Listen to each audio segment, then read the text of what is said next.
வானொலியில் நீங்கள் கேட்டு ரசித்த தென்கட்சி கோ சுவாமிநாதன் ஐயா அவர்களின் கதைகள். ஒரு ஊரில் ஒரு மன்னர் இருந்தார். அவர் பக்கத்து தேசத்து மேலே படையெடுக்கணும்னு நினச்சிக்கிட்டு இருந்தார். அதையும் தன்னுடைய நாட்டோட சேர்த்துக்கணுங்கிற ஆசை. எப்போ படையெடுக்கலாம்னு யோசிச்சுக்கிட்டு இருந்தார். இப்படி யோசிச்சுக்கிட்டு இருந்த சமயத்தில் ஒரு பெரியவர் அவரை தேடிட்டு வந்தார். அவர் அடிக்கடி வருவார், அவர்கிட்ட பேசிக்கிட்டு இருப்பார். இப்போ அப்படி தான் வந்தார். என்ன மன்னா யோசனைன்னாரு. இவர் தன்னுடைய யோசனையை சொன்னார். இந்த சமயத்தில் மன்னருக்கு தாகம் எடுத்தது. தண்ணி குடிக்கணும் போல இருந்தது. உடனே அங்கே இருந்த ஒரு அரண்மனை பணியாளரை கூப்பிட்டார். போய் கொஞ்சம் தண்ணி கொண்டு வாப்பா அப்படின்னார். அந்த பணியாளர் போனார். ஒரு கோலையில் தண்ணி கொண்டு வந்தார். ராஜா கிட்ட நீட்டினார். ராஜா அதை வாங்கி குடிக்கிறதுக்காக வாய்கிட்ட கொண்டுட்டு போனார். அந்த நேரம் பார்த்து மன்னா கொஞ்சம் பொறுங்கன்னார் இந்த பெரியவர். ஆவலோடு குடிக்க போன மன்னர் அப்படியே நிறுத்திக்கிட்டு பெரியவரை பார்த்தார். இப்போ அந்த பெரியவர் சொன்னார், மன்னா, இப்போ உங்களை விட வலிமை உள்ள ஒரு சக்தி உங்களுக்கு தண்ணி கொடுக்க மறுத்துடுதுன்னு வைங்க, உங்களை குடிக்க விடாமல் தடுத்துடுது அப்படின்னா, இப்போ இந்த ஒரு கோவள தண்ணீரை என்ன விலை கொடுத்து வாங்குவீங்க அப்படின்னு கேட்டார். இப்போ எனக்கு இருக்கிற தாகத்துக்கு என்னுடைய அரசாங்கத்தில் பாதியையாவது கொடுத்து இந்த தண்ணியை வாங்கிறதுக்கு தயங்க மாட்டேன்னார் அவர். சரி, இப்போ அந்த தண்ணியை குடிங்கன்னார் பெரியவர். மன்னர் ஆவலோடு அந்த தண்ணியை குடித்து முடித்தார். அதுக்கப்புறம் கொஞ்ச நேரம் தன்னுடைய படையெடுப்பை பற்றி சொல்லிக்கிட்டு இருந்தார். கொஞ்ச நேரம் கழித்து மறுபடியும் இந்த பெரியவர் கேட்டார், மன்னா, இப்போ நீங்கள் ஒரு கோவள தண்ணீரை குடித்து முடிச்சுட்டீங்க. இப்போ அந்த தண்ணீர் உங்கள் உடம்பை விட்டு வெளியில் வரக்கூடிய பாதை அடப்பட்டு போச்சு அப்படின்னு வச்சுங்க. அதை வெளியேற்றுவதற்காக நீங்கள் எவ்வளவு செலவழிப்பீங்க அப்படின்னு கேட்டார். மன்னர் யோசனை பண்ணார். அப்படி ஒரு நிலைமை ஏற்பட்டு போச்சுன்னா என்னுடைய அரசாங்கம் பூராவையும் அதுக்கு ஈடாக தர்றதுக்கு கூட தயங்க மாட்டேன்னார். இப்போ அந்த பெரியவர் சொன்னார், எந்த அரசாங்கத்தின் மதிப்பு ஒரு கோவள தண்ணீர் அளவுக்கு கூட இல்லையோ அந்த அரசாங்கத்தை அடையணுங்கிற பேராசையில் மனிதர்கள் தங்களுடைய சகோதரர்கள் கூடவே சண்டை போட்டுக்கிறாங்களே, அதில் ஏதாவது அர்த்தம் இருக்குதா அப்படின்னாராம். மன்னருக்கு இப்போ தான் அர்த்தம் புரிஞ்சுதான். மனசில் தெளிவு உண்டாச்சு. தன் மனசுக்குள்ளே உண்டான வெறியை விரட்டி அடிச்சு விட்டார். அதுக்கப்புறம் நிம்மதியாக ஆட்சி புரிஞ்சார். இப்படி ஒரு கதை. உயிருக்கு என்ன விலை கொஞ்சம் யோசனை பண்ணி பாருங்கள். ஆனால் அது இப்போ எவ்வளோ மலிவாக போயிட்டுது, அதையும் யோசனை பண்ணி பாருங்களேன். ஆசை பேராசையாக மாறுது, அப்புறம் அது வெறியாக ஆகுது, அதுக்கப்புறம் பைத்தியம் பிடிக்குது. இந்த காலத்து மனிதர்களுக்கு 2 விதமான பைத்தியம் பிடிச்சிருக்கிறதாக அவர் பெரியவர் சொல்கிறார். ஒன்று பணம், இன்னொன்று அதிகாரம். இதெல்லாம் எவ்வளவு காலத்துக்கு நீடிக்கும்? ஒரு சர்வாதிகார நாட்டில் 3 பேர் ஜெயிலில் இருட்டு அறையில் பேசிக்கிட்டு இருக்கிறாங்க. நீ எப்படி இந்த ஜெயிலுக்கு வந்த அப்படின்னு ஒருத்தர் கேட்டாராம். இந்த நாட்டு ராஜாவை ஆதரித்து நான் பிரச்சாரம் பண்ணினேன், அதனால் கூட்டத்தில் தகராறு வந்துட்டுது, கலவரமாக போச்சு, அதுக்கு நான் தான் காரணம்னு அரெஸ்ட் பண்ணி இங்கே கொண்டாந்து போட்டாங்க அப்படின்னாராம் அவர். சரி, நீ எப்படி இங்கே வந்த அப்படின்னு இன்னொருத்தரை பார்த்து கேட்டிருக்கார். நான் இந்த நாட்டு ராஜாவை எதிர்த்து பிரச்சாரம் பண்ணேன், அதனால் கலவரம், அரெஸ்ட் பண்ணி கொண்டாந்து போட்டாங்கன்னார். சரிப்பா, நீ எப்படி அங்கே வந்த அப்படின்னு 3வது ஆளை பார்த்து இவங்க கேட்டாங்களாம். இதுக்கு அந்த ஆள் மெதுவாக வெளிச்சத்துக்கு நான் தான் இந்த நாட்டு ராஜா அப்படின்னாராம். ஊரில் ஒரு சிற்பி இருந்தார். சிற்பின்னா அவர் ரொம்ப திறமையுள்ளவர். அதாவது எங்கேயாவது ஒரு கல் கிடந்தா போதும், அதை அப்படியே எடுத்துகிட்டு வருவார். கொஞ்ச நாள் கழித்து அவர் இடத்துக்கு போய் பார்த்தா அழகாக ஒரு சிற்பம் உட்காந்துருக்கும். இந்த கல்லாக கிடந்தது சிற்பமாக மாறி இருக்கும். அந்த அளவுக்கு பண்ணிவிடுவார். அப்பேற்பட்ட சிற்பி. எப்படிங்க அவ்வளவு மோசமான ஒரு கல்லில் இருந்து இவ்வளவு அழகாக ஒரு சிற்பத்தை உங்களால் வடிக்க முடிஞ்சுது அப்படின்னு கேட்டால், அது ஒன்றும் பெரிய விஷயம் இல்லைங்க. இந்த சிற்பம் ஏற்கனவே அந்த கல்லுக்குள்ளே இருந்தது. இதை சுற்றி இருக்கிற வேண்டாத பகுதிகளெல்லாம் உளியால் கொத்தி எடுத்துவிட்டேன், அவ்வளவுதான் என் வேலை. உடனே உள்ளே இருந்தது வெளியில் வந்துட்டுது அப்படிம்பார். அந்த அளவுக்கு திறமைசாலி. ஒரு சின்ன பாறை இல்லைன்னா கருங்கல்ல பார்த்துட்டாருன்னா போகிறோம், விடமாட்டார். அந்த கல்லோட அமைப்பை கவனித்து பார்த்துட்டு இதுக்குள்ளே ஒரு வீரன் ஒளிஞ்சிருக்காம்பார். அவர் கண்ணுக்கு தெரியும். இந்த கல்லுக்குள்ளே ஒரு துறவி உட்காந்துருக்காரும்பார். நமக்கெல்லாம் வெறும் கல்லாக தான் தெரியும். இந்த கல்லுக்குள்ளே ஒரு நடன மங்கை நடனம் ஆடிக்கிட்டு இருக்கா அப்படிம்பார். உடனே அந்த கல்லை கொண்டுகிட்டு வருவார். அவர் சொன்னது மாதிரியே உள்ளே இருக்கிற அவங்களையெல்லாம் வெளியில் கொண்டுகிட்டு வந்துடுவார். அதாவது வேண்டாத பகுதிகளெல்லாம் கொத்தி எடுத்துருவார், அவர் மொழியில் சொல்ல போனால். இந்த சிற்பிக்கு ரொம்ப நாளாக மனசுக்குள்ள ஒரு ஆசை. அதாவது உண்மை, தூய்மை, இதுக்கு உதாரணமாக இருக்கக்கூடிய புத்தர் சிலையை வடிக்கணும் அப்படிங்கிறது அவரோட ஆசை. ஆனால் அந்த ஆசை நிறைவேறாமலே இருந்துக்கிட்டு வந்தது. அதுக்கு என்ன காரணம்னா, அதுக்கு தகுந்த மாதிரி ஒரு கல் கிடைக்கல. கல் கிடைச்சா அதை செஞ்சுருவார். ரொம்ப காலமாக அங்கே இங்கே தேடி அலைஞ்சார், இந்த புத்தர் சிலை வடிக்கிறதுக்கு பொருத்தமாக ஒரு கல் கிடைக்குமா அப்படின்னு சொல்லி. கண்ணில் படுற கல்லையெல்லாம் உத்து உத்து பார்ப்பார், உள்ளே புத்தர் இருக்காரான்னு கவனிப்பார். இருக்கிற மாதிரி எதுவும் தெரியல அவர் கண்ணுக்கு. சரி, இதுக்கு என்ன செய்யலாம்னு யோசனை பண்ணார். நேராக ஒரு புத்த மடாலயத்துக்கு போனார். அங்கே இருக்கிற ஒரு புத்த துறவியை சந்தித்தார். அவர்கிட்ட விசாரித்தார், சுவாமி, புத்தரின் தூய்மை ஒளிஞ்சிருக்கிற அந்த கல் எங்கே கிடைக்கும் அப்படின்னார். அந்த கல் இருக்கிற இடம் எதுன்னு இன்னமும் உங்களுக்கு தெரியலையா அப்படின்னு கேட்டார் துறவி. இல்லைங்க, அதுக்காக தான் அலைஞ்சிக்கிட்டு இருக்கிறேன் அப்படின்னார் இவர். சரி, கவலைப்படாதீங்க, என் கூட வாங்க காட்டுறேன் அப்படின்னு அழைச்சிட்டு போனார். எங்கே போனார்னா, அந்த மடாலயத்தின் பின்பக்கம் போனாங்க. 2 பேரும் போனாங்க. அங்கே போய் பார்த்தா அங்கே ஒரு கிணறு இருந்தது. என்ன அது, நாம் கேட்டது கல், இவர் அழைச்சிட்டு வந்து காட்டுறது கிணறு அப்படின்னு இவருக்கு சந்தேகம். ஒரு மாதிரியாக பார்த்தார். அவர் சொன்னார், துறவி, எட்டி பாருங்க உள்ள அப்படின்னாரு. கிணறுக்குள்ளே என்ன இருக்கும்னு இவருக்கு தெரியாதா, இருந்தாலும் அவர் சொல்கிறாரு அப்படின்னு சொல்லி எட்டி பார்த்தார். பார்த்தா அதில் தண்ணி இருந்தது. அந்த தண்ணியில் தன்னோட உருவம் தெரிஞ்சுது. இப்போ அந்த புத்த ஞானி சொன்னார், துறவியாரே, புத்தரை நாம தான் ஒளிச்சு வச்சிருக்கிறோம், நமக்குள்ளே தான் அவர் மறைஞ்சிருக்கிறார். அவரை அடையாளம் தெரியாதபடி மூடி இருக்கிறது எது தெரியுமா? நம்மக்கிட்ட இருக்கிற கோபம், போலித்தனம், பதட்டம், ஆசை, இதெல்லாம் தான். அறிவு அப்படிங்கிற ஒளியால் அதையெல்லாம் செதுக்கி எடுத்துட்டோம்னா அந்த அழகான புத்தர் வெளியில் வந்துடுவார் அப்படின்னு சொன்னார் துறவி. அதனால் நமக்குள்ளே இருக்கிற நம்மளை நமக்கே அடையாளம் தெரியல அப்படிங்கிறது தான் உண்மை. அந்த உண்மையான மனிதன் உள்ளே இருக்கிறான். இவர் கல்லை பார்த்துட்டு உள்ளே யார் இருக்காங்கிறது அவருக்கு தெரிஞ்சுது சிற்பிக்கு. ஆனால் உண்மையான புத்தர் எங்கே இருக்காருங்கிறத அவரால் அடையாளம் கண்டுபிடிக்க முடியல. அப்படி தான் பல பேர் இன்றைக்கி இருந்துக்கிட்டு இருக்கிறோம். ஒரு அப்பா தன்னுடைய பிள்ளைக்கு புத்தி சொன்னார், அதோ பாருப்பா, மனசு தான் கல், அறிவு தான் ஒளி. உன்னுடைய மனசுங்கிற கல்லை அறிவுங்கிற ஒளியால் செதுக்கி அழகான மனிதனாக நீ வெளியில் வரணும்னார். அதுக்காக தான்ப்பா தேடிக்கிட்டு இருக்கேன்னா அவன். மனசுங்கிற கல்லை தேடிக்கிட்டு இருக்கிறியா அப்படின்னு கேட்டார்.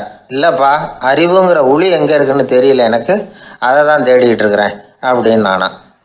அதனால் அறிவை தேடிக்கிட்டு இருக்கிறவன் என்னைக்கு உண்மையை கண்டுபிடிக்க போகிறான், அதையே கண்டுபிடிக்க முடியலைங்கும் பொழுது. அதனால் நாம் யார் அப்படிங்கிறது நமக்கு அடையாளம் தெரியணும். அந்த அடையாளம் தெரிஞ்சுட்டா வாழ்க்கையில் வெற்றி நிச்சயம். புகழ்பெற்ற ஜப்பானிய சாமுராய் வீரன், வாள் வீசுறதுல ரொம்ப கெட்டிக்காரன். ஒரு கடுமையான போரில் கலந்து கொண்டுட்டு களைச்சி போய் திரும்பி வந்தான். படுக்கையில் விழுந்தான். பக்கத்தில் என்னமோ சத்தம் கேட்டுது. திரும்பி பார்த்தான். ஒரு எலி அவனை முறைச்சி பார்த்துக்கிட்டு இருந்தது. உடனே வாழை உருவனா வீசினான். அது தப்பிச்சிட்டு ஓடி போச்சு. எவ்வளோ முயற்சி பண்ணி பார்த்தா முடியல. கடைசியில் அந்த வாள் முறிஞ்சு போனது தான் மிச்சம். ஒரு பக்கம் அவனுக்கு இது அவமானமாக போயிட்டுது, இன்னொரு பக்கம் பயமாக போயிட்டுது. எவ்வளவோ போர்களில் எதிரிகளை பந்தாடினவன் அவன் ஒரு எலிகிட்ட தோற்று போய்டுறதா அவனால் சகிச்சிக்க முடியல. மனைவிகிட்ட சொன்னான் இப்படி நடந்துட்டுதுன்னு. அவள் சிரிச்சா. உங்களுக்கு புத்தியே இல்லை, எலியை போய் யாராவது வாளால் வெட்டுவாங்களா அப்படின்னு அந்த அம்மா சொன்னதும், நீ என்ன சொல்கிறேன்னா, ஒரு பூனையை கொண்டுட்டு வந்துட்டா போதும், அதுக்கப்புறம் ஏன் எலி வரப்போகுது அப்படின்னது அந்த அம்மா. உடனே ஒரு பூனை வந்து சேர்ந்தது. அது சாதாரண பூனை இல்லை, வீர சாகசங்கள்லாம் செஞ்சு பழக்கப்பட்ட பூனை. பெரிய இடத்துல வளர்ந்தது. அதை கொண்டுட்டு வந்துட்டாங்க. அந்த பூனை குறி பார்த்து எலி மேலே பாஞ்சுது. ஆனால் அந்த எலியை சுலபமாக தப்பிச்சு போட்டுது. அடுத்தபடியாகவும் பாயறதுக்கு முயற்சி பண்ணிச்சு அந்த பூனை. ஆனால் அந்த எலியோ ரொம்ப தந்திரமாக திடீர்னு அந்த பூனையின் முகத்துக்கு நேராக பாஞ்சுது. அவ்வளவுதான். அந்த பூனை பயந்து போய் ஒரே தாவி ஜன்னல் வழியாக வெளியில் ஓடிப்போச்சு. அந்த வீரனுக்கு இது ஒரு பெரிய அதிர்ச்சியாக இருந்தது. அடுத்தபடியாக யோசனை பண்ணான். ராஜா வளர்த்துக்கிட்டு இருந்த அரண்மனை பூனையை ஒரு நாள் இரவலாக கேட்டு வாங்கிட்டு வந்தான். ஊர் உலகம்லாம் பேர் வாங்கின பூனை இது. அந்த பூனையாலும் அந்த எலியை ஒன்றும் செய்ய முடியல. வீரனுக்கு ரொம்ப அதிர்ச்சி. அந்த அரண்மனை பூனைகிட்டையே போய் புலம்புனான். அரண்மனை பூனையே, நீயே தோற்று போயிட்டியே, இனிமேல் நான் என்ன செய்ய முடியும்னா. அந்த பூனை சிந்திச்சுது. அப்புறம் சொல்லிச்சு, இந்த காரியத்துக்கு இந்த மேல்மட்ட விவகாரம்லாம் சரிப்பட்டு வராது. சாதாரண வீட்டு பூனை கிடச்சிதுன்னா அதை கொண்டுகிட்டு வந்து விட்டுப்பார் அப்படின்னுது. சாதாரண பூனையால் என்ன செஞ்சிட முடியும்னா இவன் நம்பிக்கை இல்லாமல்.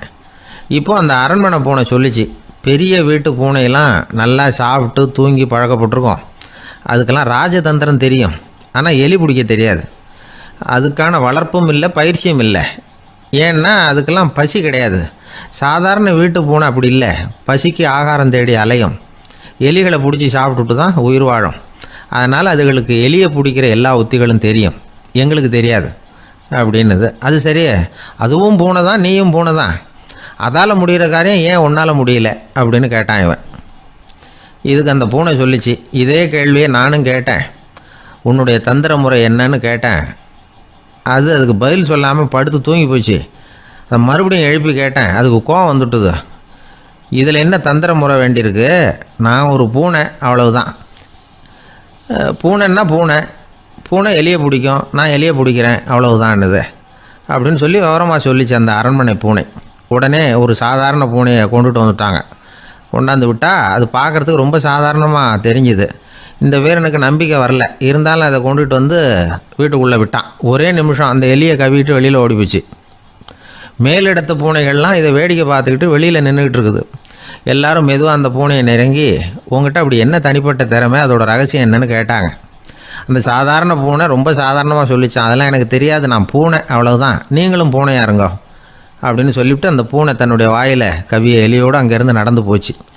இந்த கதையிலேருந்து நாம் புரிஞ்சிக்க வேண்டிய தத்துவம் என்னென்னா, நீயாக இரு. இதுதான் அந்த தத்துவம். நம்ம ஒவ்வொருத்தருக்கு உள்ளேயும் ஒரு தனித்தன்மை இருக்குது. இதை அவங்கவுங்க புரிஞ்சுக்கிட்டு உண்மை இயல்பு புரிஞ்சுக்கணும். நம்முடைய இயல்பு என்னங்கிறது நமக்கு தெரியணும். அதை கண்டுபிடிக்கிறது தான் உண்மையான கலை. ஒரு பெரிய மனுஷன் வாயை அகலமாக திறந்து வச்சுட்டு தூங்கிட்டு இருந்தான். உடனே ஒரு எலி உள்ளே பூந்துட்டு தான்.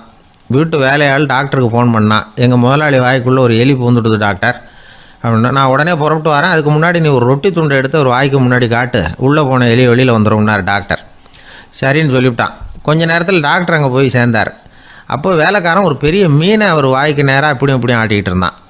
நான் ரொட்டி துண்டை தானே காட்ட சொன்னேன்னார் டாக்டர். அவன் சொன்னான், எலியை வெளியில் கொண்டுட்டு வர்றதுக்கு ரொட்டி துண்டை காட்ட சொன்னீங்க டாக்டர், அதுக்கப்புறம் அந்த எலியை துரத்திக்கிட்டு ஒரு பூனை உள்ளே போயிருக்கு, அதுக்காக தான் இந்த மீனை காட்டிகிட்டு இருக்கேன் நானா.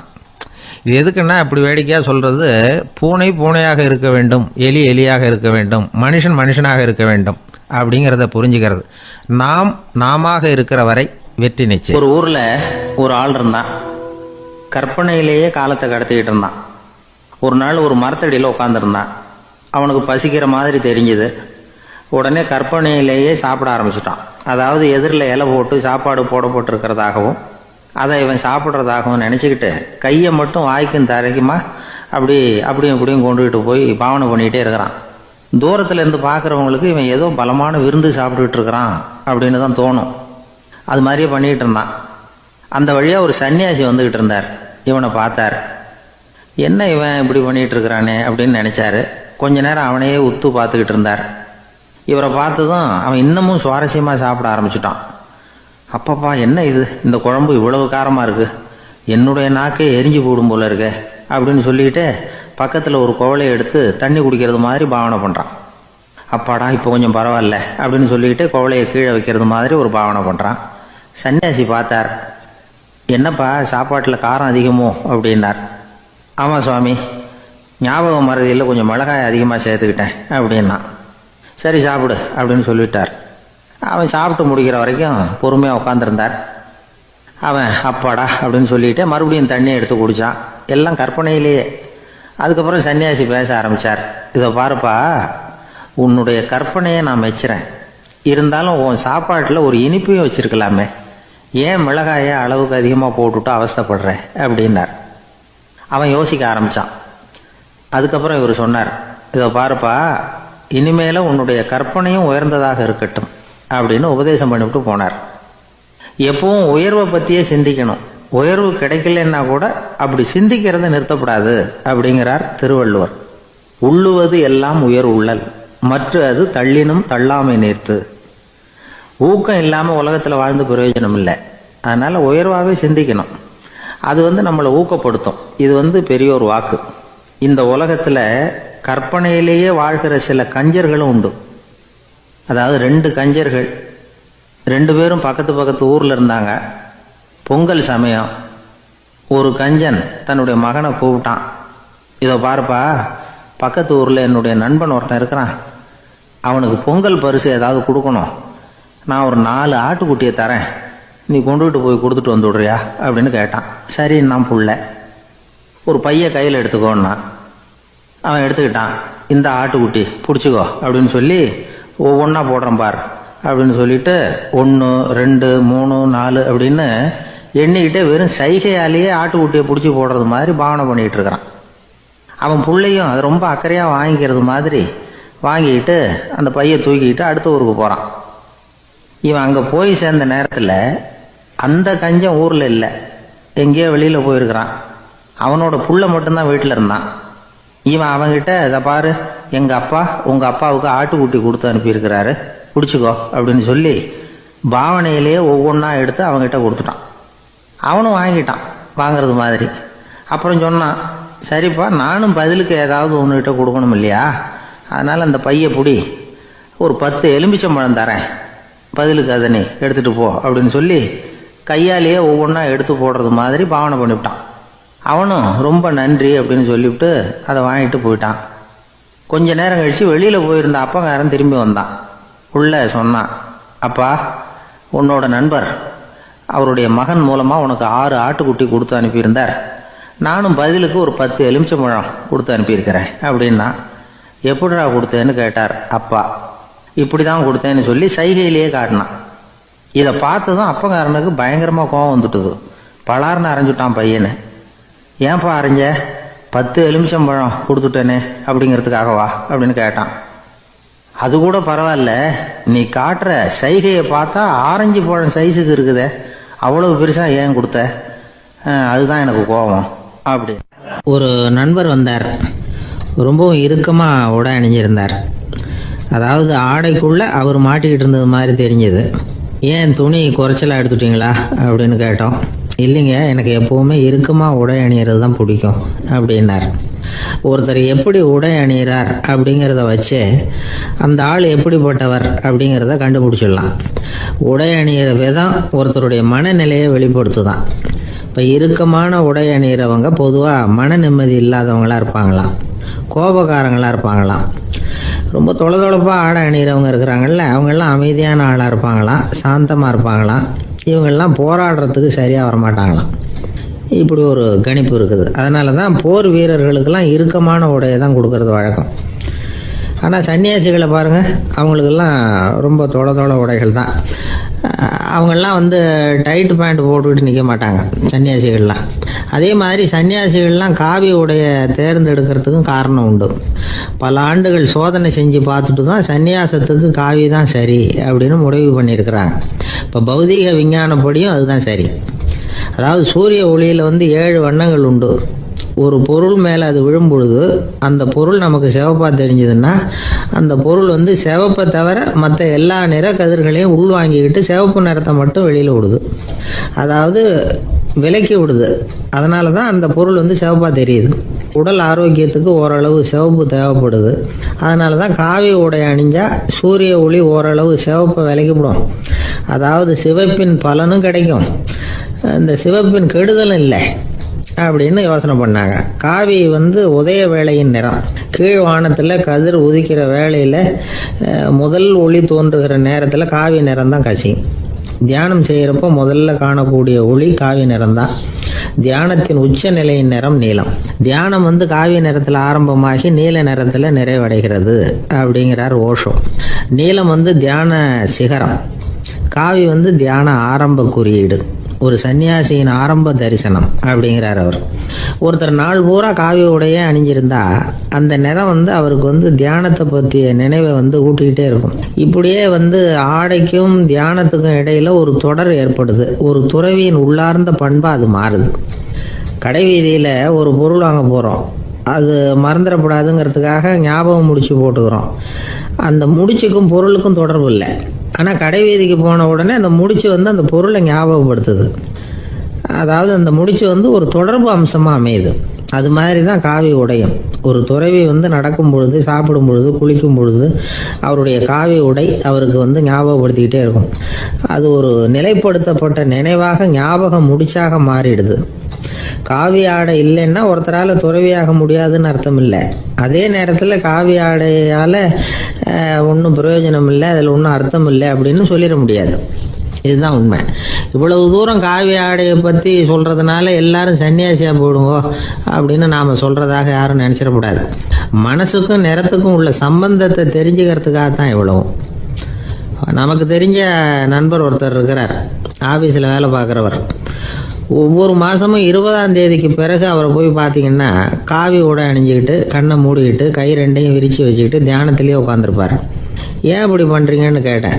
அதாவது 20ஆம் தேதிக்கு பிறகு என் கையில் ஒரு பைசா கூட கிடையாது, ஒரு சன்னியாசி லெவலில் இருக்கிறேன், என்கிட்ட எதுவும் செலவுக்கு கேட்காத அப்படின்னு என் மனைவிக்கு நான் சூக்காக உணர்த்துறதுக்காக அப்படி உட்காந்துருப்பேன் அப்படின்னு விளக்கம் கொடுக்குறார் அவர். ஒரு ஊரில் ஒருத்தர் இருந்தார், ரொம்ப நல்லவர். யாருக்காவது ஏதாவது கொடுத்துக்கிட்டே இருப்பார், கொடையாளி. தினமும் யாராவது ஒருத்தருக்கு ஏதாவது கொடுக்கலன்னா அவருக்கு தூக்கம் வராது, அப்படி ஒரு பழக்கம். அது மட்டும் இல்லை, அவர் கொடுக்கறது அடுத்தவங்களுக்கு தெரியாது, அவ்வளவு ரகசியமாக அதை கொடுப்பார். வலது கை கொடுக்கறது இடது கைக்கு தெரியக்கூடாதுன்னு சொல்லுவாங்கள்ல, அது மாதிரி அவர். ஒரு நாள் ராத்திரி அவர் ஏற்கனவே தயாராக கட்டி வச்சிருந்த பணம் முடிச்ச கையில் எடுத்துக்கிட்டு வீட்டை விட்டு வெளியில் வந்தார். தெருவில் இறங்கி நடந்தார். இன்னைக்கு யாருக்கு தர்மம் செய்யறது அப்படின்னு யோசனை பண்ணிட்டு இருட்டில் நடந்து வந்துகிட்டு இருக்கிறார். யாரோ ஒருத்தர் எதிரில் வர்றது மாதிரி தெரிஞ்சுது. உடனே அவர் கிட்ட போனார். தன்கிட்ட இருந்த பணம் முடிச்சு அவசரமாக அவர் கையில் திணிச்சுட்டு திரும்பி வந்துட்டார். அப்பாடா, ஒரு வழியாக யாருக்கும் தெரியாமல் இன்னைக்கு தர்மம் பண்ணியாச்சு அப்படிங்கிற மகிழ்ச்சி, மன நிறைவு அவர் முகத்தில். நிம்மதியாக தூங்கினார். அப்புறம் எழுந்திரிச்சார். மறுநாள் காலையில் ஊர் பூரா ஒரே பேச்சு. என்ன பேச்சுன்னா, நேற்று ராத்திரி ஒரு திருடன் கையில் யாரோ பணத்தை கொடுத்துட்டு போயிருக்கிறாங்க அப்படின்னு எல்லாரும் பேசிக்கிட்டு இருக்கிறாங்க. இதை கேள்விப்பட்டதும் அந்த பெரியவருக்கு ரொம்ப வருத்தமாக போச்சு. அடடா, போயும் ஒரு திருடனுக்காக உதவி பண்ணியிருக்கிறோம், பிரயோஜனம் இல்லாமல் போட்டுதே அப்படின்னு நினச்சார். சரி, இன்னைக்கும் யாருக்காவது உதவி பண்ணணும் அப்படின்னு முடிவு பண்ணினார். ராத்திரி நேரம் வந்தது. இவர் வழக்கம் போல் தெருவில் இறங்கி நடந்தார். கையில் பணம் முடிச்சு. எதிரில் ஒரு பொன் உருவம் மங்களா தெரிஞ்சது. இவர் உடனே அந்த பெண்கிட்ட பணத்தை கொடுத்துட்டு திருப்தியாக திரும்பி வந்துட்டார். மறுநாள் காலையில் ஊர் பூரா என்ன பேசிக்கிட்டாங்க தெரியுமா? நேற்று ராத்திரி நெறி தவறி நடக்கிற ஒரு பெண்ணின் கையில் யாரோ பணத்தை வச்சுட்டு போயிருக்கிறாங்க அப்படின்னு எல்லாரும் பேசிக்கிறாங்க. அடடா, இன்னைக்கும் தவறுதலாக நடந்து போச்சு அப்படின்னு ஒரு வருத்தப்பட்டார். இருக்கட்டும், இன்னைக்கும் ஏதாவது தர்மம் பண்ணுவோம் அப்படின்னு நினச்சிக்கிட்டாரு. 3ஆவது நாள் ராத்திரியும் புறப்பட்டார். இப்பவும் எதிரில் ஒருத்தர் வந்தார். இவர் பணத்தை கொடுத்தார், திரும்பி வந்துட்டார். மறுநாள் மக்கள் என்ன பேசிக்கிட்டாங்கன்னா, நேற்று ராத்திரி ஒரு செல்வந்தர் கையில் யாரோ பணத்தை கொடுத்துட்டு போயிருக்கிறாங்க அப்படின்னு பேசிக்கிட்டாங்களாம். அவருக்கு ரொம்ப வருத்தமாக போட்டுது. என்ன இது, தினம் இப்படி ஆகிக்கிட்டு இருக்குதே அப்படின்னு நினச்சிக்கிட்டே படுத்து தூங்கினார். அன்னைக்கு ராத்திரி ஒரு கனவு. அந்த கனவுல இறைவன் வந்து சொன்னாராம், இதை பாருப்பா, நீ கொடுத்த தர்மம் வீணா போயிடல, உங்ககிட்ட பணம் வாங்கின அந்த திருடன் திருந்திட்டான், அந்த பொண்ணும் திருந்திட்டா, அந்த செல்வந்தனும் கொடையாளி ஆயிட்டான், எல்லாருக்கும் உதவி பண்ண ஆரம்பிச்சுட்டான் அப்படின்னு சொன்னாராம். இந்த கதையை சொன்னவர் யாருன்னா நபிகள் நாயகம். இதில் உள்ள கருத்து என்னன்னா, நல்ல மனசோட தர்மம் பண்ணுனா அது வீணா போறதில்லை. இன்னொரு கருத்து, தர்மம் வந்து தன்னை மட்டுமல்ல அடுத்தவங்களையும் தீமையிலிருந்து காப்பாற்றும். இதுதான் நாம புரிஞ்சுக்க வேண்டியது. இந்த காலத்திலையும் இது மாதிரி சில சம்பவங்கள் நடக்கிறது உண்டு. ஒரு பெரியவர் இருட்டில் நடந்து வந்துகிட்டு இருந்தாரு. எதிரில் வந்த ஒருத்தன் வலுக்கட்டாயமாக ஒரு கையை பிடிச்சி ஒரு பண முடிப்பை கொடுத்து வச்சுக்க சொல்லிவிட்டு விலகி போயிட்டான். பெரியவருக்கு ஆச்சரியம், இந்த காலத்திலையும் இப்படி வலது கை கொடுக்கறது இடது கைக்கு தெரியக்கூடாதுன்னு நினைக்கிற கொடையாளிகள் உண்டு போல இருக்கு அப்படின்னு யோசனை பண்ணிக்கிட்டே நடந்தார். கொஞ்சம் தூரம் போயிருப்பாரு. அதுக்குள்ள அதே ஆள் திரும்பி வந்தான். கொடுத்த பண முடிப்பை திருப்பி கொடுங்க அப்படின்னு கேட்டு வாங்கிட்டான். இவருக்கு ஒன்றும் புரியல. ஏன் இப்படி பண்ணுறேன்னார். அது ஒன்றும் இல்லைங்க, கொஞ்ச நேரம் இதை உங்ககிட்ட கொடுத்து வச்சிருந்தேன், அவ்வளவுதான் அப்படின்னா. ஏன்னு கேட்டார். என்னை பின்னாடி போலீஸ் தேடிக்கிட்டு வந்துகிட்டு இருக்குது, அதுதான் அப்படி பண்ணேன், இப்போ போயிட்டுது, இனிமேல் ஒன்றும் பயமில்லை அப்படின்னு சொல்லிவிட்டு அவன் பாட்டுக்கு நடந்து போகிறான். ஒரு நண்பர்கிட்ட பேசிக்கிட்டு இருந்தேன். அவருடைய உறவினர் ஒருத்தர் ஒரு நேர்முக தேர்வுக்கு போயிருந்தாராம், இன்டர்வியூக்கு. ரொம்பவும் பொறுப்பாகவும் கவனமாகவும் செயல்பட வேண்டிய பதவிக்கான நேர்காணல் அது. இவர் எழுத்து தேர்வுல ஏராளமான மதிப்பெண்கள் வாங்கிவிட்டார். அதனால அதை பத்தி கவலை இல்லை. இப்ப நேர்முக தேர்வுல தேர்வு பெறணும். ஏராளமான சான்றிதழ்கள் வச்சிருந்தார். நேர்காணல்ல கேட்கப்பட்ட எல்லா கேள்விகளுக்கும் சரியான பதில தான் சொன்னார். இருந்தாலும் பாருங்க, அந்த நேர்முக தேர்வுல அவர் தேர்ந்தெடுக்கப்படலை. என்ன காரணம் அப்படின்னு பின்னாடி விசாரிச்ச போதுதான் விவரம் தெரிஞ்சுதான். அது என்ன ஆயிருக்குதுன்னா, அந்த நேர்காணலின் போது இவர் நடந்துகிட்ட முறையில சில தவறுகள் நடந்து போச்சான். முக்கியமா 2 தவறுகள். ஒண்ணு, அவங்க ஒரு கேள்வியை கேட்டு முடிக்கிறதுக்குள்ளேயே இவர் பதில் சொல்ல ஆரம்பிச்சுட்டாராம். 2வது என்னன்னா, இவர் நாற்காலியில தாராளமா இயல்பா சாஞ்சி உட்காராம நாற்காலி முனையில உட்கார்ந்துருந்தாராம். இந்த 2 விதமான செயல்பாடுகளும் இவர் அவசரப்படுறவர், பதற்றப்படுறவர் அப்படிங்கிறதுக்கான அடையாளங்கள். அதாவது கேள்வியை கேட்டு முடிக்கிறதுக்குள்ளேயே முந்திக்கிட்டு பதில் சொல்றது. 2வது, நாற்காலியில இயல்பா தாராளமா உட்காராம நாற்காலி முனையில உட்கார்றது. பார்க்க போற வேலைக்கு அவசரம், பதற்றம் இது 2 இருக்கக்கூடாதான். அதனால மார்க் இருந்தும் சர்டிபிகேட் இருந்தும் அந்த வேலை வாய்ப்பு அவருக்கு கிடைக்கல. வேலை கொடுக்கறவங்க நம்ம கிட்ட இருந்து என்னதான் எதிர்பார்க்கறாங்க, இதை தெரிஞ்சு வச்சுக்கிறது நல்லது. முதல்ல மற்றவர்களுடன் தொடர்பு கொள்ளும் திறமை, அதாவது எபிலிட்டி டு கம்யூனிகேட்.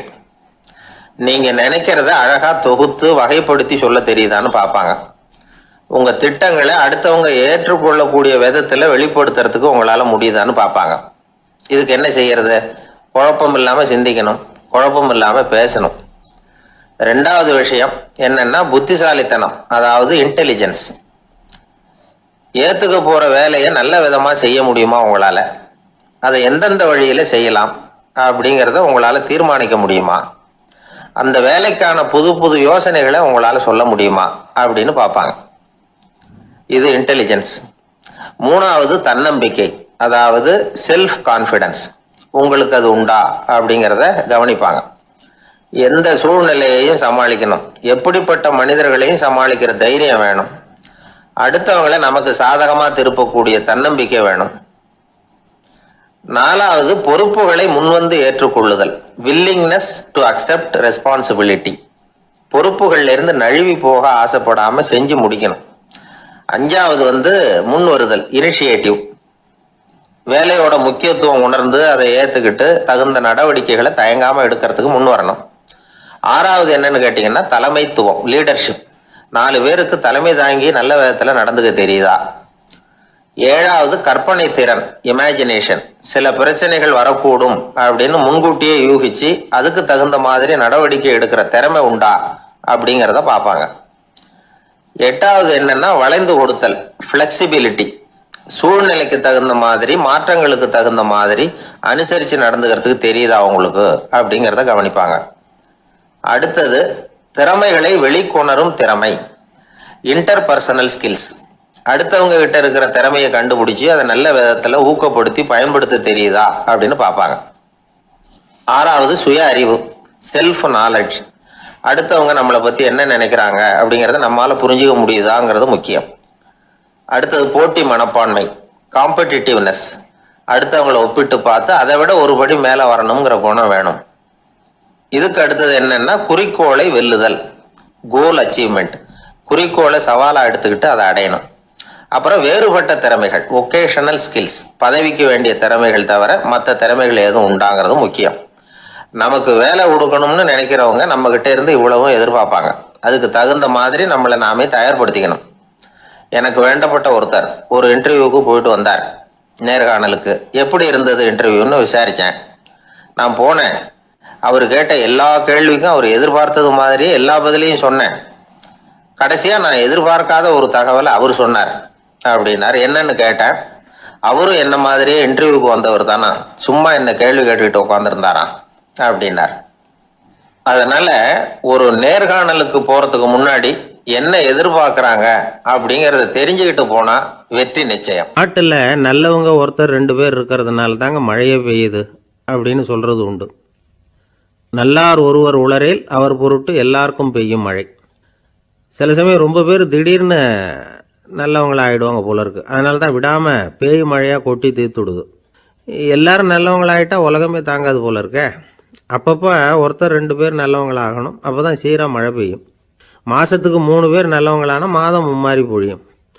இதெல்லாம் வேடிக்கை பேச்சு. இப்போ இதெல்லாம் ஒரு பக்கம் இருக்கட்டும். இப்போ விஷயத்துக்கு வருவோம். ஒரு கும்பலில் நல்லவன் யார் அப்படிங்கிறத எப்படி கண்டுபிடிக்கிறது? இதுக்கு ஒரு வேடிக்கை கதை உண்டு. என்னுடைய நண்பர் ஒருத்தருக்கு அவங்க பாட்டியம்மா சொன்ன கதையும் அது. அது என்ன கதைன்னா, ஒரு ஊரில் ஒரு சமயம் பலமான மழை பெய்ய ஆரம்பிச்சுட்டு தான். இடி மின்னல் ரொம்ப கடுமையாக இருந்திருக்குது. ஆரம்பித்த மழை வர வர கடுமையாக ஆகிட்டு இருக்குதே தவிர நிற்கிற பாடாக தெரியல. ஊர் ஜனங்கள்லாம் பார்த்தாங்க. இதுக்கு மேலேயும் வீட்டு உள்ள இருந்தால் ஆபத்துங்கிறத புரிஞ்சுக்கிட்டாங்க. ஏன்னா வீடெல்லாம் இடிஞ்சி விழுந்துருமோங்கிற பயம். உடனே எல்லாரும் புறப்பட்டு ஊருக்கு பொதுவாக இருந்த ஒரு மண்டபத்தில் போய் தங்கிக்கிட்டாங்க. மின்னல் கடுமையாக இருந்தது. இடி எந்த நேரத்துலையும் விழலாம்ங்கிற நிலைமை. எப்போ விழலாம்னு பார்த்துக்கிட்டு இருக்குது. அந்த மண்டபத்தில் இருந்த ஜனங்கள் மனசுக்குள்ள ஒரு பயம். நம்ம கூட்டத்தில் யாராவது ஒரு கெட்டவன் பாவம் பண்ணவன் இருந்தால் கூட இடி வந்து இந்த மண்டபத்தில் விழுந்துரும். அது எல்லாருக்கும் ஆபத்து அப்படின்னு நினச்சாங்க. சரி, இதுக்கு என்ன பண்ணலாம் அப்படின்னு யோசனை பண்ணாங்க. அந்த கூட்டத்தில் ஒரு பெரியவர் இருந்தார். அவர் ஒரு யோசனை சொன்னார். இதை பாருங்க, அதுக்கு ஒரு வழி இருக்குது. அதோ எதிர்த்தாப்புல கொஞ்சம் தூரத்தில் ஒரு உயரமாக மரம் ஒன்று இருக்குது பாருங்க. பொதுவாக இடி வந்து சுலபமாக விழறது அது மாதிரி உயரமான மரத்தில் தான். நம்ம கூட்டத்தில் இருக்கிறவங்க எல்லாரும் ஒவ்வொருத்தராக போய் அந்த மரத்தை தொட்டு விட்டு திரும்பி வந்துடணும். நம்மள பாவம் பண்ணவன் யாரோ அவன் அந்த மரத்தை தொடுற சமயத்தில் இடி விழுந்துடும். அவன் மட்டும் போயிடுவான். மண்டபத்தில் இருக்கிற நாமெல்லாம் பொழைச்சிக்கலாம் அப்படின்னு ஐடியா கொடுத்தார் அந்த பெரியவர். இது நல்ல யோசனையாக பட்டது. எல்லாரும் ஒத்துக்கிட்டாங்க. ஒவ்வொருத்தராக போய் அந்த மரத்தை தொட்டு விட்டு திரும்பி வந்தாங்க. இடி எதுவும் விழலை. இன்னமும் பாவம் பண்ண ஆசாமி அதை போய் தொடலை போல இருக்கு அப்படின்னு நினச்சிக்கிட்டாங்க. ஒவ்வொருத்தராக போகிறாங்க. எல்லாரும் போய் தொட்டுவிட்டு வந்தாச்சு. இன்னும் ஒரே ஒரு ஆசாமி தான் பாக்கி. கடைசியாக இருந்த அந்த ஆள் பயந்துட்டான். இது வரைக்கும் இடி விழலைன்னா இப்போ என்ன அர்த்தம்? இப்போ நாம தான் பாக்கி, நாம தான் தப்பு பண்ண ஆள் போல இருக்கு அப்படின்னு நினச்சிட்டான். அதனால் துணிச்சலாக போய் தொடுறதுக்கு பயந்தான். தயங்கிக்கிட்டே இருந்தான். இருந்தாலும் மற்றவங்கள்லாம் சும்மா இருப்பாங்களா? கட்டாயப்படுத்தி கழுத்தை பிடிச்சி தள்ளாத குறையா அவனை தள்ளி விட்டாங்க. போய் தொட்டுட்டு வாடான்னு. அவன் நடுங்கிக்கிட்டே போய் அந்த மரத்தை தொட்டான். அதே வினாடி ஒரு பயங்கரமான மின்னல் இடி விழுந்துட்டுது. எங்கே விழுந்தது தெரியுமா? அந்த ஆள் மேலே இல்லை, மண்டபத்தில் விழுந்தது. மண்டபத்தில் இருந்தவங்க பூரா காலி. அந்த ஒரு ஆள் மட்டும் பொழைச்சிக்கிட்டான். இந்த ஒரு ஆளை காப்பாற்றுறதுக்காக தான் இடி வந்து மண்டபத்தில் விழாமல் இருந்திருக்குது. இதுதான் கதை. அதனால் நல்லவங்க எப்படியும் தப்பிச்சுக்குவாங்க அப்படிங்கிறது ஒரு நீதி. ஒருத்தன் அப்படி தான் தெருவில் நடந்து போய்கிட்டு இருந்தான். ரொம்ப நல்லவன். எதிரில் ஒருத்தன் சைக்கிளில் வந்துக்கிட்டு இருந்தான். அதில் மோதி இவன் கீழே விழுந்துட்டான். சைக்கிள்காரன் உடனே இறங்கி இவனை தூக்கி விட்டான். இவன் எழுந்திரிச்சு அவனை முறைச்சி பார்த்தான். அப்படி பார்க்காதீங்க சார், நீங்கள் ரொம்ப புண்ணியம் பண்ணியிருக்கீங்க, அதுதான் இப்போ வந்து சைக்கிளில் மோதிக்கிட்டீங்க அப்படின்றான். என்ன அப்படி சொல்கிறேன் நான்? இவன் 10 நிமிஷத்துக்கு முன்னாடி நான் லாரி ஓட்டிகிட்டு வந்தேன், அப்போ நீங்கள் எதிரில் வந்திருந்தீங்கன்னா என்ன ஆயிருக்கும் அப்படின்னானா அவன். ஒரே ஒரு ஊரில் ஒரு அம்மா இருந்தாங்க. அந்த அம்மாவுக்கு ஒரே ஒரு பிள்ளையாண்டான். அவனுக்கு ரொம்ப அக்கறையோடு கல்யாணம் பண்ணி வச்சாங்க. கல்யாணம் முடிஞ்சதும் மருமக பொண்ணு வீட்டுக்கு வந்து சேர்ந்தது. அப்பாடா, என் கடமை முடிஞ்சது, இனிமேல் அக்கடான்னு எங்கேயாவது ஒரு மூலையில் படுத்து கிடக்கலாம் அப்படின்னு நினச்சாங்க அந்த அம்மா. ஆனால் நினைக்கிறபடி எங்கே நடக்குது? அதுக்கப்புறம் தான் பிரச்சனையே ஆரம்பமாச்சு. மருமகள் குணம் சரியில்லை, ஒரு மாதிரி. அந்த பொண்ணு வீட்டுக்கு வந்ததுமே முதல் வேலையாக மாமியாரை பார்த்து, அதுதான் நான் வந்துட்டேன்ல, இனிமேல் உங்களுக்கு என்ன வேலைங்க, புறப்பட வேண்டியது தானே, காசி ராமேஸ்வரம்னு எங்கேயாவது போங்கோ அப்படின்னுட்டு தான். மாமியார் பார்த்தாங்க, கொஞ்சம் யோசனை பண்ணாங்க. இந்த பாருமா, நீ இப்படி சொல்கிறதுக்கு முன்னாடியே வீட்டை விட்டு புறப்படணுங்கிற முடிவுக்கு நான் வந்துட்டேன். வீட்டை மட்டும் இல்லை, இந்த உலகத்தை விட்டே கூட போகிறதுக்கு தயாராக இருக்கிறேன். ஆனால் ஒரே ஒரு விஷயத்துக்காக என் உயிரை கையில் பிடிச்சிக்கிட்டு இருக்கிறேன் அப்படின்னாங்களாம். என்ன விஷயம்னு கேட்டது இந்த மருமக பொண்ணு. வேற ஒன்றும் இல்லை, என் பிள்ளைக்கு கல்யாணம் பண்ணி வச்சுட்டேன். ஒரு பேர புள்ள பிறந்து அதை என் கண்ணால் பார்த்துட்டேன்னா நான் எங்கே வேணும்னாலும் போகிறதுக்கு தயாராக இருக்கிறேன் அப்படின்னாங்களாம் அந்த மாமியார். மாமியார் இப்படி சொல்கிறதுலேயும் நியாயம் இருக்கிறதாக பட்டுது அந்த பொண்ணுக்கு. சரி, அப்படியே இருந்து பார்த்துட்டு போகலாம் அப்படின்னு அனுமதி கொடுத்தது. கொஞ்ச காலத்தில் ஒரு பேரன் பிறந்தான். அந்த அம்மாவும் பேரனை கண்ணால் பார்த்துட்டாங்க. சரி, பேரனை பார்த்தாச்சுல்ல, இனிமேல் புறப்பட வேண்டியது தானே அப்படின்னது மருமக பொண்ணு. மாமியார் பார்த்தாங்க, நீ சொல்கிறது சரிதாம்மா, அதில் ஒன்றும் தப்பு இல்லை. என்னோட பேரன் உங்களை அம்மா அப்பான்னு கூப்பிடுறதை என் காது குளிர கேட்டுட்டு போயிடுறேனே அப்படின்னாங்களாம். சரி, அந்த ஆசையை நிறைவேறட்டும் அப்படின்னு காத்துக்கிட்டு இருந்தாங்க. பேரன் வளர்ந்தான், நடந்தான், பள்ளிக்கூடம் போனால் பெரியவனானான். மருமக பொண்ணு மறுபடியும் மாமியாரை விரட்ட ஆரம்பிச்சுட்டுது, இன்னும் புறப்புள்ளியான்னு. இதை பாருமா, இது வரைக்கும் இருந்துட்டேன். பேரனோட கல்யாணத்தையும் கண்ணால் பார்த்தா தான் இந்த கட்டை வேகும் போல் இருக்குது அப்படின்னு சொல்லி ஒரு மாதிரியாக பேச ஆரம்பித்தாங்க. இதுவும் நியாயமான ஆசையாக தான் படுது அப்படின்னு அது யோசிச்சிருக்கு அந்த பொண்ணு. சரின்னு அதுக்கும் ஒத்துக்கிட்டது. உடனே பேரனுடைய கல்யாணமும் முடிஞ்சது ஒரு வழியாக. இனிமேல் ஒரு நொடி கூட இங்கே இருக்கக்கூடாது, புறப்படுங்க அப்படின்னு மாமியாரை விரட்டிச்சான் அந்த பொண்ணு. இப்போ அந்த மாமியார் தன்னோட மருமகளை பார்த்து சொல்கிறாங்க, இதோ கிளம்பிட்டேம்மா, என் மூட்டை முடிச்செல்லாம் கட்டிக்கிட்டேன், புறப்பட்டுவிட்டேன். அப்படியே நீயும் உன் துணிமணிகளை மூட்டை கட்டிக்கிட்டு கிளம்பிடும், என்னோட சேர்ந்து 2 பேருமா சேர்ந்து போயிடலாம் அப்படின்னாங்களாம். அந்த பொண்ணு முழிக்குது. முழிக்காதே, உனக்கும் ஒரு மருமக வந்துட்டா, இனிமேல் நீயும் ஒரு மாமியார் தானே, உனக்கும் இனிமேல் இங்கே வேலை இல்லை, புறப்படு அப்படின்னாங்களாம்.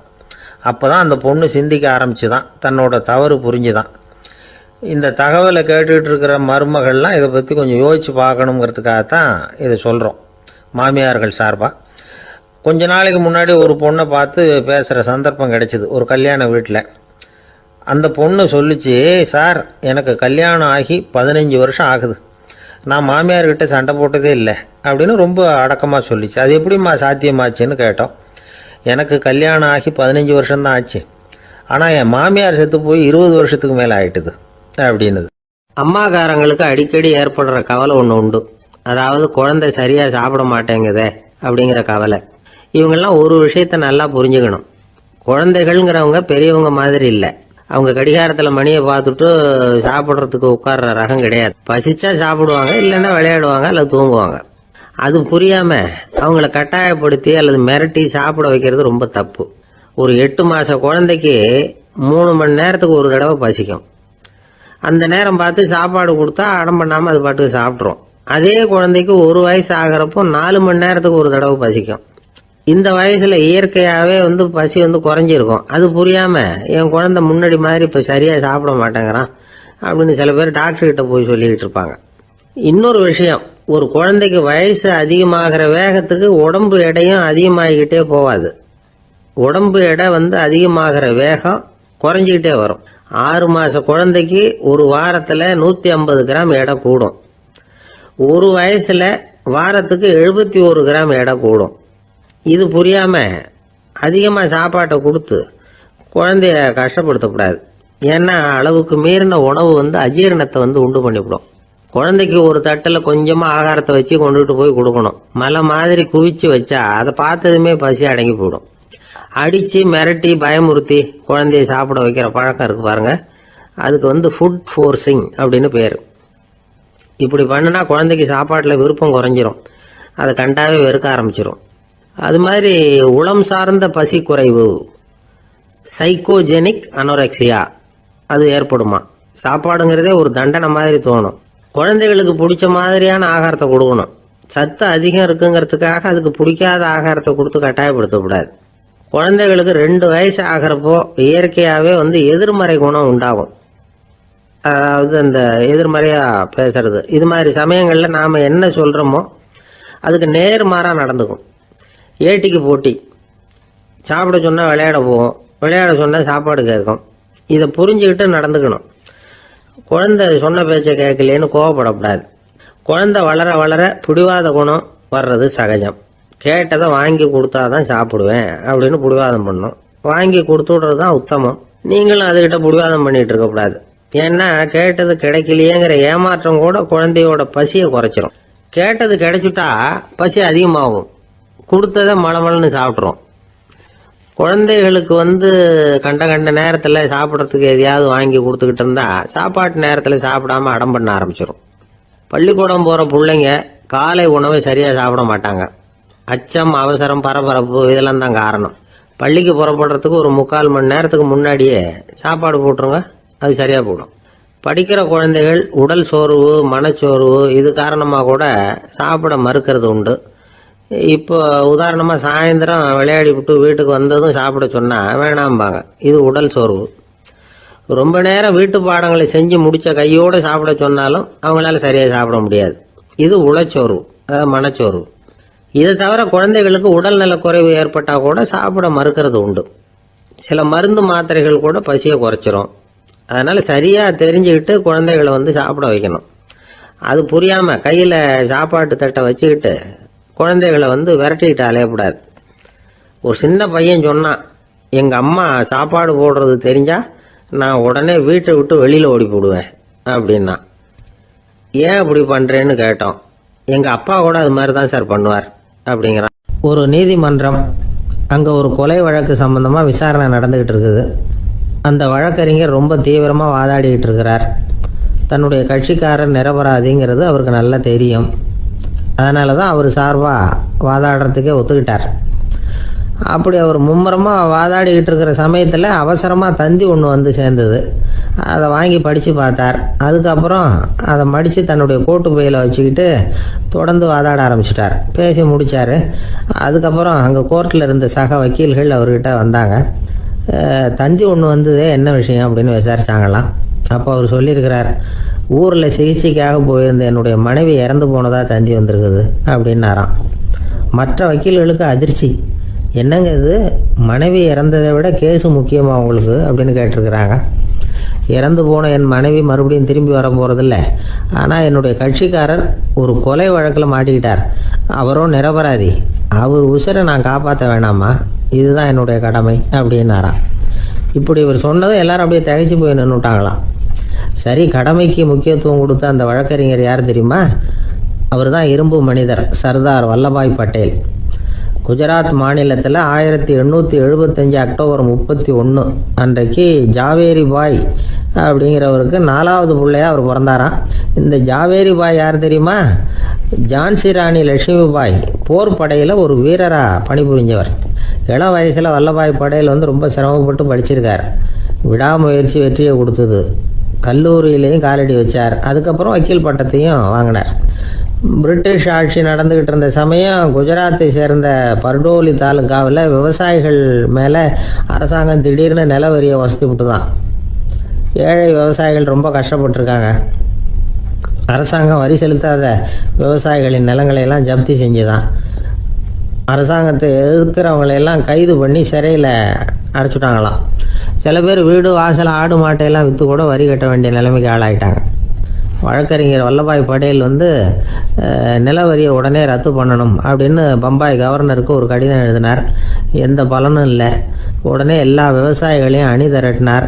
அதுக்கு தானே தலைமை தாங்கினார். சத்தியாகிரகம் நடத்தினார். அந்த பகுதியில் எந்த வேலையும் நடக்கலை. வேறு வழி இல்லை. ஆட்சியாளர்கள் உடனே வரியை ரத்து பண்ணாங்க. சிறையில் இருந்தவங்களெல்லாம் வெளில விட்டாங்க. 1928 ஆகஸ்ட் 6 சர்க்காருக்கும் விவசாயிகளுக்கும் இடையில் ஒரு உடன்பாடு ஏற்பட்டது. அதுக்கப்புறம் தான் நிலைமை சரியாக போச்சான். வல்லபாய் பட்டேலின் பொது சேவையை பாராட்டின பொதுமக்கள் அவருக்கு சர்தார் அப்படிங்கிற பட்டத்தை கொடுத்தாங்களாம். சர்தார்னா தலைவர் அல்லது தளபதின்னு அர்த்தம். இரும்பு மனிதர்னு இவருக்கு பேர். இருந்தாலும் நகைச்சுவை உணர்வும் இவருக்கு நிறைய உண்டு. ஒரு தடவை ஒரு பத்திரிகை நிருபர் வந்திருக்கார். சர்தார் பட்டேல்கிட்ட அவருக்கு பிடிச்ச பண்பாடு கலாச்சாரம் எது அப்படின்னு கேட்கணும்னு ஆசை. அதனால் அவரை பார்த்து கேட்டாராம், ஏங்க உங்களுக்கு பிடிச்ச கல்ச்சர் எது அப்படின்னு கேட்டிருக்கார். இதுக்கு சர்தார் பட்டேல் சொன்ன பதில் என்ன தெரியுமா? எனக்கு பிடிச்ச கல்ச்சர் அக்ரிகல்ச்சர் அப்படின்னாராம். ஒரு நண்பர் ஆனந்தமாக சிகரெட் பிடிச்சிக்கிட்டு இருந்தார். இந்த பழக்கத்தை விட்டுவிடுங்களேன் அப்படின்னு சொல்லி பார்த்தோம். விட்டுவிடலாம்னு தான் பார்க்குறேன், ஆனால் முடியலையேன்னார். மனசு வச்சா எல்லாம் முடியும் அப்படின்னோம். அவர் கொஞ்ச நேரம் யோசனை பண்ணார். அப்புறம் சொன்னார், சரி சார், இதுதான் நான் பிடிக்கிற கடைசி சிகரெட் அப்படின்னு சொல்லி ரொம்ப அழுத்தமாக புகையை உள்ளுக்கு இழுத்தார். அதுக்கப்புறம் அந்த துண்டு சிகரெட்டை வீசி எறிஞ்சுட்டார். ஒருத்தர் இது மாதிரி தீர்மானம் பண்ணி தன்னுடைய கடைசி சிகரெட்டை தூக்கி எறிஞ்சுட்டார்னா அது ஒரு பெரிய விஷயம்தான். அதுக்கு பிறகு அவர் உடம்புல படிப்படியாக என்னென்ன மாற்றங்கள் நடக்கும் அப்படிங்கிறத பற்றி ஒரு விவர பட்டியலே வெளியிட்டிருக்கிறாங்க. அது என்ன விவரம் தெரியுமா? ஒருத்தர் புகைப்பிடிக்கிற பழக்கத்தை நிறுத்துறாருன்னு வச்சுங்க. அப்படி அவர் நிறுத்தின 20 நிமிடங்களுக்குள்ள உயர் ரத்த அழுத்தம், உடல் வெப்பம், நாடி துடிப்பு இதெல்லாம் சரியான நிலைமைக்கு வந்துடுதான். 8 மணி நேரத்துக்குள்ள இந்த ஸ்மோக்கர்ஸ் பிரீத் அப்படிங்கிற தன்மை மறைஞ்சிருதான். ரத்தத்தில் உள்ள கார்பன் மோனாக்சைடு அளவு குறையுதான். ஆக்சிஜன் அளவு கூடுதான். சரியான அளவுக்கு வந்துடுதான். ஒருத்தர் கடைசி சிகரெட்டை தூக்கி எறிஞ்சுட்டார்னா 24 மணி நேரத்துக்குள்ள மாரடைப்பு ஏற்படுறதுக்கான வாய்ப்பு குறைஞ்சுடுதான். 48 மணி நேரத்துக்குள்ள உணர்வு நரம்புகளின் முனைப்பகுதிகள் மறுபடியும் ஒன்று சேர்ந்துருதான். அதனால நாக்கு சுவை உணர்வு, மூக்கின் முகரும் சக்தி இதெல்லாம் மேம்படுதான், நல்ல நிலைமைக்கு வந்துடுதான். சிகரெட்டை நிறுத்தின 3 நாளுக்குள்ள மூச்சு விடுறது சுலபமாயிடுதான். இப்படி அவங்க பட்டியல் நிறைய சொல்றாங்க. 2 அல்லது 3 மாசத்துக்குள்ள என்ன ஆகும் தெரியுமா, ரத்த ஓட்டம் மேம்படுது, நடக்கிறது சுலபமாயிடுது. நுரையீரல் கொள்ளளவு 30% அதிகரிக்குது. 1லிருந்து 9 மாசத்துக்குள்ள சுவாச குறைபாடுகள் நீங்குது. நுரையீரலில் இருக்கக்கூடிய இந்த அசுத்தம் வடிகட்டும் திசுக்கள் சரியா வேலை செய்ய ஆரம்பிச்சிருது. 1 வருஷத்துக்குள்ள இந்த இதய அழுத்த நோய்க்கான வாய்ப்பு பாதியா குறைஞ்சிருது. இந்த சிகரெட்டை நிறுத்தின 5 வருஷத்துக்குள்ள ஒரு நாளைக்கு 1 பாக்கெட் சிகரெட் பிடிக்கிறவர்களில் நுரையீரல் புற்றுநோயினால சாகிறவர்கள் எண்ணிக்கை பாதியா குறைஞ்சிருது. புற்றுநோய் செல்கள் சீரமைக்கப்படுது. ஆக ஒருத்தர் புகைக்கிறத விட்டுணும்னு தீர்மானம் பண்ணி தன் கையில் இருக்கிற சிகரெட்டை இதுதான் கடைசின்னு சொல்லி தூக்கி எறிஞ்சுட்டா அதுக்கப்புறம் படிப்படியா இவ்வளவு நன்மைகளும் மாற்றங்களும் ஏற்படுறதாக இந்த அமெரிக்கன் கேன்சர் சொசைட்டி தெரிவிச்சிருக்குது. அதனால புகைப்பழக்கம் உள்ளவங்க இதெல்லாம் கொஞ்சம் யோசிச்சு பார்த்து அந்த பழக்கத்தை விட்டு விடுறது ரொம்ப நல்லது. ஆனால் அதையெல்லாம் நாம சொன்னா யாரு கேட்கறாங்க. என்னுடைய நண்பர் ஒருத்தர் புகைப்பழக்கம் உள்ளவர், அவர் என்கிட்ட சொன்னார், சார் சிகரெட் பிடிக்கிற பழக்கத்தை விட்டு விடுறது என்னை பொறுத்த வரைக்கும் ஒன்றும் பெரிய கஷ்டமான செயல் இல்லை, அது ரொம்ப சுலபம் அப்படின்னார். எப்படி சொல்றீங்கன்னு கேட்டேன். நான் ஏற்கனவே 20 தடவை அந்த பழக்கத்தை விட்டுருக்கேன் சார் அப்படின்னார் ரொம்ப பெருமையா.